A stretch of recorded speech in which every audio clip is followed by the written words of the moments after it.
You are now watching Lesage, the best place to learn about competitive Pokemon TCG. Let's get it!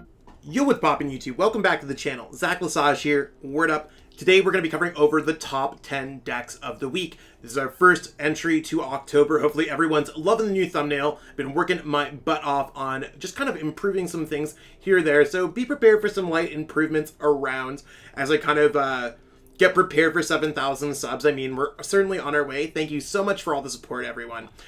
So here we're going to be discussing the top 10 decks, why they're the top 10 decks. It's based off of tournament data, based off of my own opinion as a professional Pokemon player, and that kind of stuff. So let me know in the comments below what you think about it. If you like this video, be sure to give it a thumbs up. This is the most difficult video for me to make each week. It usually takes me about 5-6 hours of work, and I'm not lying at all when it comes down to editing, finding all the information, coming up with the best lists. So give this video a thumbs up. It really does help boost the YouTube algorithm. And if you're new to the channel, be sure to subscribe for more great Pokemon content. That being said, we are going to jump right into it, so let's get there. Starting off with our number 10 spot, and previously falling from number 6, we have Zacian V, Zamazenta V. Now, this is a deck that I've been kind of ragging on a little bit for the past couple weeks, and it's finally in the number 10 spot. So I don't want to say that my list is based off of anything more or less than what's going on. My opinion is my opinion of itself. This deck was really good, and it was relatively cheap for many players to pick up. It's great for new players to learn. So at the beginning of the post-rotation format, this list was it. And it's able to just kind of Intrepid Sword, Brave Blade, Attack, Cape of Toughness, dodge a hit. Pretty basic maneuvers of a deck. So like if you have a friend, or let's say you're brand new to the game and you're looking for a relatively cheap deck that can do okay enough in a tournament for you to not feel bad, or for you to have a chance even, this is really where it's at.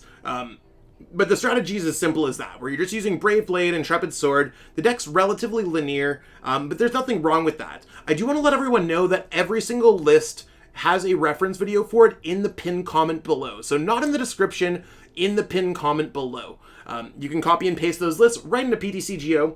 If you are missing any of the cards for these decks, you can go to ptcgostore.com, plug in my promo code ZLesage5. You could find that promo code in the description, so you could save on some of the codes that you need to pick up these cards.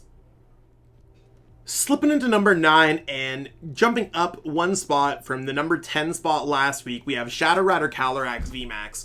Now, this deck, I think, is a relatively low-tier deck at this point. As much as this is currently one of my favorite decks in the entire game, because I just really like attaching energies and drawing cards. It's super, super primitive, but it's one of those things that I just like, and then exploding at Alchemy VMAX with Gmax Whisk, probably because I'm a Blacephalon GX fanatic. That being said, the strategy of this deck is to just use Underworld Door, power up your Pokemon for Max Geist, or power up a Gmax Whisk. You have ways to accelerate extra energies with your normal energy attachment. You can get energies back with Training Core. You could power up things with Crescent Glow or Cruel Charge. Like, there's cool things that you can do with this deck. It's just relatively basic, and there's quite a few dark decks such as Umbreon VMAX and just random Galarian Moltres techs being played in other decks that make this a difficult choice to play for some of the events. Overall, I think this deck's like probably lower placed than what it should be, but it's really not too far from where it should be. So this is a bottom top 10 deck. I think it can move up a little bit, but probably not too much to where it formerly was our number 1 deck in formats. I think this deck really needs something extra, and where it lost Gengar Mimikyu in the rotation, I think it needs some kind of extra tech or different kind of typing or some kind of strategy that's not so reliant on just attaching energies and attacking for a lot of damage. Hopping into our number 8 spot and dropping previously from number 7 last week, we got Rapid Strike Urshifu VMAX with Inteleon. Now, for this week, I decided to add Galarian Moltres V into the deck, and that's really to combat the decks that this deck is losing to. I mean, Dragapult is literally one of the best decks that we have in the format. Don't want to give any spoilers out here, but it's pretty much up there at the top of the list. That Pokemon is weak to Dark. Galarian Moltres V is Dark, and it has some synergy with Energy Switch and using Shady Dealings to grab the energies. So you can use Dire Flame Wings and attack with Galarian Moltres V for 180 damage pretty easily. Beyond that, this deck focuses like a kind of normal Rapid Strike Urshifu VMAX list, where you're able to go G-Max Rapid Flow, use Quick Shooting Inteleons. You don't have the whole like Metacham and kind of Pissimian and Telescopic Sights package, but overall this deck's goal is to snipe things around, get set up, attack relatively quickly. It just kind of suffers to weakness because there's Dragapult, there's still Shadow Riders, Single Strike Urshifu can knock you out in one hit, Sylveon VMAX is Psychic type again, so there's a lot of just weakness and general things in here. I think that this deck's going to stay as a lower half top 10 deck, so a 6, 7, 8, 9, 10, but it's not ever going to be 10th in my opinion. It's just fine, and maybe the Galarian Moltres V will give it a little bit more footing going forward. Sliding into our number 7 spot and previously falling from number 4, we have Jolteon VMAX. Now, Jolteon VMAX to me is very similar to Dragapult VMAX, where you're attacking for 2 energies, you're doing 100-ish damage and doing 100-ish damage to the bench. So while Dragapult does 130 plus 50 anywhere, this does 100 plus 100 to a Pokemon that has a damage counter. I guess where this deck falls a little bit compared to Dragapult is just typing in this metagame, whereas other decks lose to Darkness type decks, this deck loses to Fighting type decks. Now, that doesn't sound like a lot until you realize that Single Strike Urshifu is pretty much OHKOing you, that you can just get OHKO'd by a Rapid Strike Urshifu in a Sylveon deck, or a Rapid Strike Urshifu, and I mean, of course, there's other decks that might be able to heal a little bit, or kind of evolve their VMAXs to get around the Max Thunder Rumble attack. Your goal is really just going to be placing damage and just doing Max Thunder Rumble over and over again, using Path to the Peak, and accelerating energies quicker with Elemental Badge that makes your attacks cost 1 less colorless energy. So overall, I think this deck's cool. It probably can move up a little bit when it comes to this list. I mean, it was a pretty steep drop, but the expensiveness, like this deck is just expensive. The Jolteon Vs, I think, are going for around 20 packs each online, and Jolteon VMAX is not too expensive, but it's really just comes down to this is one of the more expensive decks because Jolteon V is just an outrageous price. That's really where it's at. So I think this deck could move up. It's probably just out of acquiring cards that's a little bit difficult. Again, if you are looking to acquire any cards, you could use code Lesage5 at PTCGO store to kind of pick up some of the promos or maybe some extra Evolving Skies packs to trade while you can still trade on PTCGO. And the lists are all in the description as well. I do want to let people know in case you missed that part. So just check below. There's also reference videos for all of this. So if you're like new to my channel and you're like, yo, Zach, you went through this one a little quick. I think this deck's super awesome. I have a full video that explains how Jolteon VMAX works as well. Slipping into our number 6 spot, jumping all the way up from number 8 last week, is Sylveon VMAX. Now, this deck is going to function as a deck that's either going to do very well when players playing Sylveon VMAX are able to properly understand the metagame and choose the right techs, or it's going to fail because the deck is either inconsistent or players chose the wrong techs. For me, right now, I like going with Rapid Strike Urshifu, Blaziken VMAX, Galarian Moltres V. I've also added Leafeon V in for good measure, so that you're able to use Greening Cells to accelerate energies on your first turn. So you're able to really just accelerate energies and just be prepared for any kind of extra energies that you might need. You can kind of split your energies between 2 Pokemon and really choose the attackers that you want. Sylveon VMAX focuses as kind of a rainbow deck. You want to have a bunch of different types of Pokemon in play to boost the damage of Max Harmony. Whether or not you're attacking with Sylveon VMAX or if you're going to be attacking with one of the many tech cards, just try to choose the best Pokemon to attack in any situation, whether it's damage output, weakness, advantage, maybe even some kind of resistance, something going on like that. It's one of those things where you just want to be understanding of what's going on in the particular matchup and be able to search out things properly with Octillery. So I mean, kind of a built-in Rapid Strike engine that works decently well. Overall, I think this deck's okay. Anytime I play it, I find it's a little inconsistent. Things like Leafeon V might make it a little bit more consistent, and I've geared this list towards setting up by adding extra copies of Karina's Focus. This is the type of deck that could break into the top 5 in my opinion, and it definitely has. Again, it's just really going to come by who's spiking the events. We did have Kaiser Scorch win the Master Ball Series event this week, which is a pretty large event, 100 plus players. They played Crushing Hammer version of this deck. I'm not sure how I feel about Crushing Hammers in this deck. Seemed like a little bit more of a kind of meme inclusion that just ended up working out pretty well. Whereas I like the spots for the Galarian Moltres V for matchups like Dragapult that are just very important. So I think this deck's cool. Probably could move up a little bit, but definitely more of like a 4, 5, 6, 7 kind of deck if I ever had a hunch. Hopping into our number 5 spot, and coming at our previous number 5 spot, we got Leafeon VMAX. Now, Leafeon VMAX is all about using Grass Knot to prey on your opponent's retreat cost, and you can increase their retreat cost with Galar Mine, and if they play Air Balloon, you can play Tool Jammer to shut that off to do extra damage. You're usually going to be doing 2 shots to most VMAX Pokemon, but with Quick Shooting and Telegon, you might be able to bring it as close to a 1-shot as possible.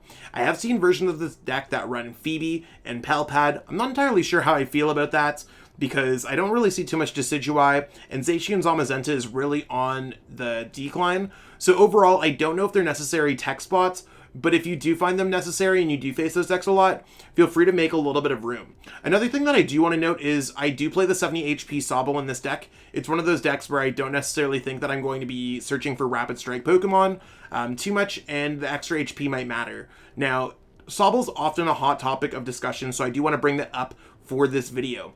If your deck is able to accelerate energies relatively quickly, or kind of jump back after you search for things with Sobble, so let's go through the decks. Rapid Strike, in a Rapid Strike Urshifu deck, you can search out other Rapid Strike cards. There's some synergy there, it makes sense.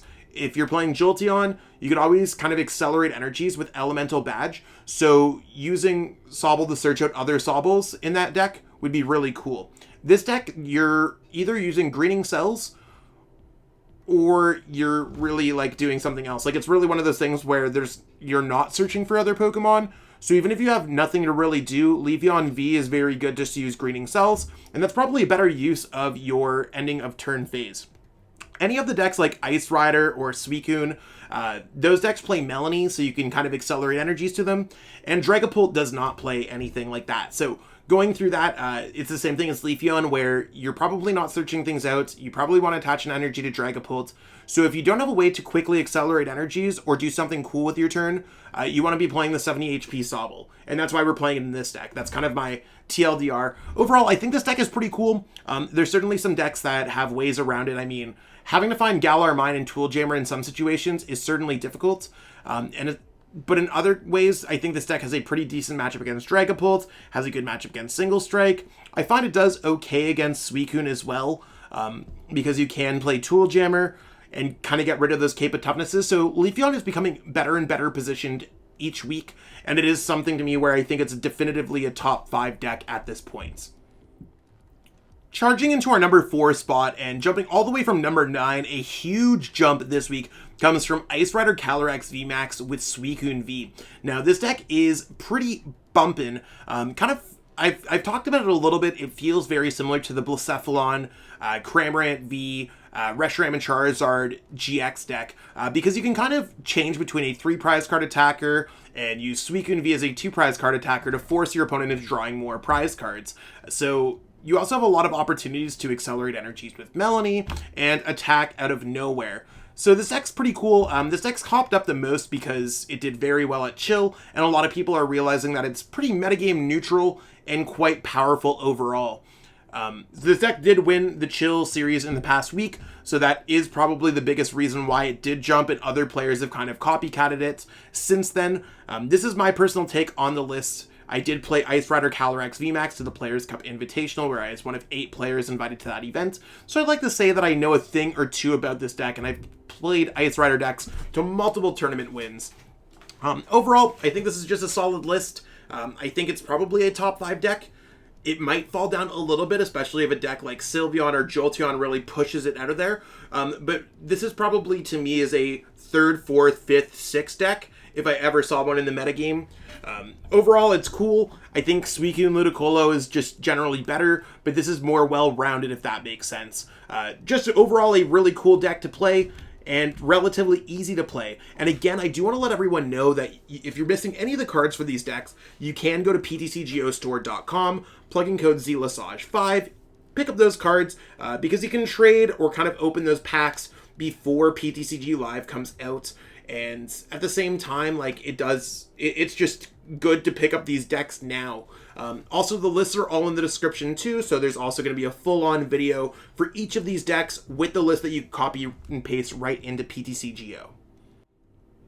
Hopping into our number 3 spot, and also at number 3 last week, we have Suicune v Ludicolo. Now, this deck works to use Suicune to attack with its Blizzard Rondo, and accelerating the damage output with Ludicolo's Enthusiastic Dance, with Inteleon as a backbone. You can accelerate energies with Melanie or Raihan, and you have Cape of Toughness to give yourself extra HP. So this deck's pretty aggressive, relatively consistent because of Shady Dealings engine, and it's pretty much a fun deck to play. Not too many decks feature 2-stage 2 Pokemon and are considered a top tier deck in the metagame, whereas this deck has all of those things and it's quite good. Most players are using Gabriel Samato's list. I think this list is either Gabriel Samato's list or one card off. Overall, I think this deck is hot. Probably, definitely a top 3 deck at this point.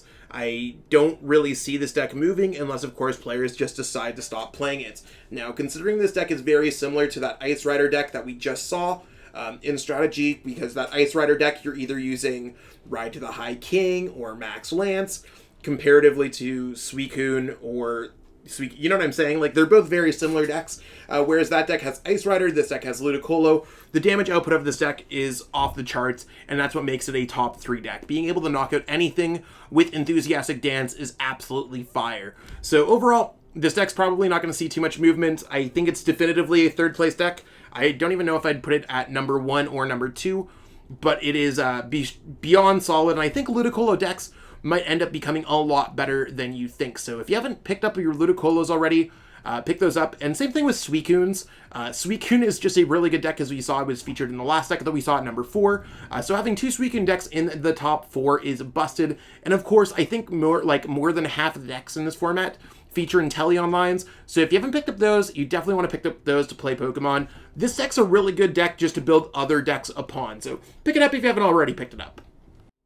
Sliding into our number 2 spot, and previously falling from number 1, that number 1 spot, we got Single Strike Urshifu VMAX with Umbreon VMAX. Now, this deck has been popping off ever since Stefan Ivanov was able to win the Celiostats event with this deck. And I mean, we've seen Single Strike decks before, but Umbreon VMAX is really the card that's making this deck busted.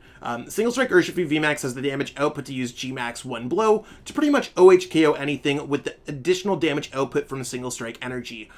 Umbreon VMAX is also an alternative attacker, especially great against decks like Dragapult, which, surprise, surprise, we have not seen so far, so I wonder what spot that deck's in. So being Darkness type is certainly cool, and having the built-in Boss's Order effect to gust up whatever opponent's Pokemon you want is certainly great. And then wrapping that all together with the energy acceleration of Houndoom is amazing. This deck is really built to be a little bit more consistent than other lists. I see a lot of lists running a 3-1 line of the Single Strike Urshifu VMAX and playing an Ordinary Rod. I currently like playing the 3-2 line with Great Ball. I see other lists that play Single Strike, Scroll of Scorn, or Tool Jammer. I currently like Tool Scrapper. So this deck's a couple cards off from a more traditional list, but overall, it's been working out very consistently. Now, this deck was number 1 last week. It's number 2 this week. It could very well be number 1 again next week. I think this is, again, similar to the Suicune and Dragapult decks. It's probably just where our trio of top 3 decks are, where they're just a cut above the rest. So I don't see this deck not being at least our top 3 spots next week. So, again, one of these decks that if you haven't invested in these cards yet online or in real life, certainly worth the effort to do so. Landing at our number 1 spot this week and jumping up from number 2 last week is Dragapult VMAX. So last week we had Single Strike take the top spot, and this deck's really reclaiming it back. I think Dragapult VMAX is just the de facto best deck in the format. This deck is heavily based off of Gabriel Smart's deck. He took this list, or a very similar list, to a tournament in Fresno, was able to come first. I made a couple changes where it came down to I like the 70 HP Sobbles in this particular deck more than I like the Rapid Strike Sobbles. I think it's much better to be playing Fan of Waves at this point than Crushing Hammers, especially with all the special energies in our formats. Fan of Waves hits every single time basically, whereas Crushing Hammers at 50-50. So anytime that you can put the odds in your favor, I think Fan of Waves at this current point of the metagame is just better than Crushing Hammers in this particular list. So keep that in mind that it can change in the future as the metagame kind of evolves, but right now, Fan of Waves is lit. Beyond that, I think this deck is just relatively consistent. Most players are playing similar lists. If they're not playing a similar list to this, then they're playing 4 Crushing Hammers, cutting those for Fan of Waves and finding an extra spot, or they're not playing Fan of Waves or Crushing Hammers, which I think is a mistake, and they're just playing extra consistency cards.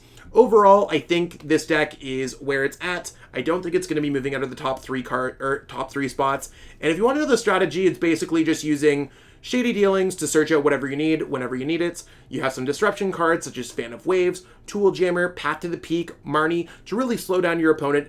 And then you just want to use Max Phantom to carefully place damage counters with Galarian Zigzagoon and Inteleon with Quick Shooting. So you got a lot of cool damage placement kind of things. You can also give your opponent some recoil damage with Horror Psychic Energy. So this deck has a lot of cool things going on. Relatively high skill, relatively easy to play for most, but it's one of those things where it has a very good matchup spread across the board. So Dragapult VMAX is absolutely lit. I think it's, again, going to be top 3 next week. So let's see exactly where it goes. But right now, it's my top pick for this week. Well, that's what we got going on for our top 10 video this week, peeps. Let me know in the comments below. Let's spark a discussion if you think that there's something wrong. I know there's a lot of y'all that love Duraludon VMAX out there. I know there's a lot of you that love Sableye V. It did not cut the list based off of my calculations of the limitless results. I go through events that have 50 or more players. So that might be the biggest thing. I look at events, to me, that have some kind of weight to them, and I give them some sort of value when it comes to that in terms of giving each placement a value. So sometimes I'm only looking at a top 8 if it's like 50 players. Sometimes I'm looking at a top 32 if there's above 300 players. You know what I'm saying? On top of that, I use my opinion as a professional player to kind of be used as a tiebreaker, and I provide my insight when it comes to these lists and create them. If you want to get access to these lists earlier or access to all my other lists, feel free to become a YouTube channel member or a Patreon member. You can check that in the description. That would really help support me as a content creator. You could also support me as a content creator by liking this video. It helps boost the YouTube algorithm a lot. And when I say I put a lot of effort into these videos every single Monday, I really do put a lot of effort in these videos every single Monday. So give the video a like if you haven't already. Subscribe to the channel if you haven't already. If you're new to the channel, we'd love to have you watching more of the content, learn more about the game. I try to have an approach that is welcoming to kind of growing the community of competitive players. And I mean, that's what we got going on. You can check out my description for a lot of things. Maybe pick up a Zac Lesage playmat or a Zac Lesage t-shirt. All that stuff really helps. All the lists are in the description, again, as I said a few times throughout the video. And you could copy and paste this right into PTCGO. There's other reference videos as well that I've created for the channel, so check those out. And if you are missing any of the cards for this, go to PTCGOstore.com, plug in code ZLesage5 to save 5% on your next order. So what we got going on, I still have to edit this. It's almost 1 o'clock in the morning, Sunday night, in between Sunday and Monday. I guess it's like 1 o'clock Monday morning if we're being technical. So I got some editing, so I'll catch up with everyone later. Thank you so much for watching as always. Peace out and have a great day. I want to give a huge shout out to everyone who's become a channel member. It's one of those things where I appreciate every single person who watches my videos, and I mean, that's really where it counts, but for the channel members, they've gone out of their way to financially support me, and I truly appreciate that gesture. It's one of those things when I started channel memberships up on my channel, and I just didn't know if anyone was ever going to do it, so I truly appreciate everyone taking the plunge, taking a leap of trust, and investing in me as a content creator. Truly makes a difference for me each and every month. If you haven't already thought about becoming a channel member, you might want to contribute to the channel, and I do put everything back into the channel to make it the best possible place to watch for Pokemon TCG content. Again, I truly appreciate everyone. Thank you so much. Cheers. I truly appreciate you taking the time out of your day to watch this video. It means the world to me. And my goal with this channel is to spread my love of the game and knowledge with our entire Pokemon TCG community. If you haven't already, help signal boost this video to other Pokemon TCG fans by liking it, sharing it with your friends, and subscribing to the channel. Hopefully we reach our goals really soon. Check out this recommended video, and have yourself a great day. Thanks.